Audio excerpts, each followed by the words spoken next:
শালের গাছ সেগুনের গাছ দিলেই তো হতো। কলা গাছ কেন দিলেন? কলা গাছ কেন ভগবত সভায় লাগে জানেন? এই কলা গাছটা সোজা সরল বৃক্ষ, সকল প্রকার বৃক্ষের মধ্যে এই কলা গাছটা বৃক্ষ। কোন গাছ কিন্তু গোবিন্দ সভায় লাগে না, একমাত্র দুটা গাছই লাগে, কলা গাছ আর তুলসী গাছ। জয় রাধে। এই দুটা গাছই ভগবত সভায় লাগে। জয় রাধে।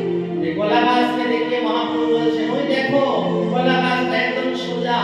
এই জগতের জীব যদি ভগবত প্রাপ্তি করতে হয় তাহলে এখনো সময় আছে, বাঁকা স্বভাব ছেড়ে দাও, কলা গাছের মতো সোজা হও। জয় রাধে। সরল হও, তবে ভগবত কৃপা হবে, তবে প্রেম পাবে। জয় রাধে। তারপরে বিরাট কি মাইল চন্দন চিওয়া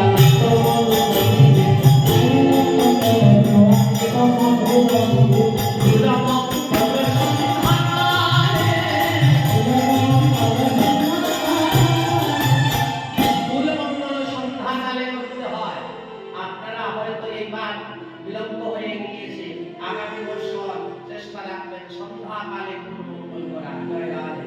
অধিবাস কীর্তন রাত্রে 10 ঘটিকায় আরম্ভ করলে চলবে না।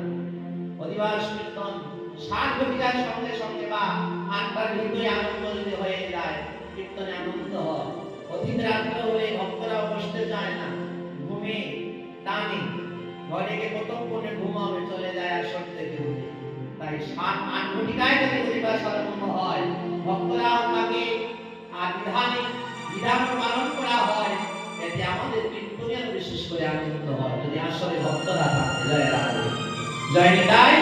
তাই ফুল মঙ্গলের বিধান দিলেন সন্ধ্যাকালে, ফুল মঙ্গল সন্ধ্যাকালে।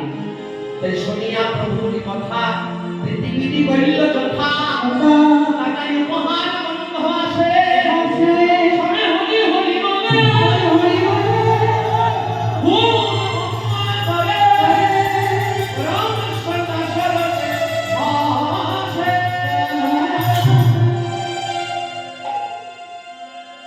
প্রথম বিধান কি দিলেন? বৈষ্ণব নিমন্ত্রণ। কেমন করে করব? অদ্বৈতাচার্য পত্র লিখে বৈষ্ণব নিমন্ত্রণ করলেন। পত্রের মধ্যে লিখলেন, নানা দ্রব্যায়ুধ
ভাষা বৈষ্ণব আগমন করলেন।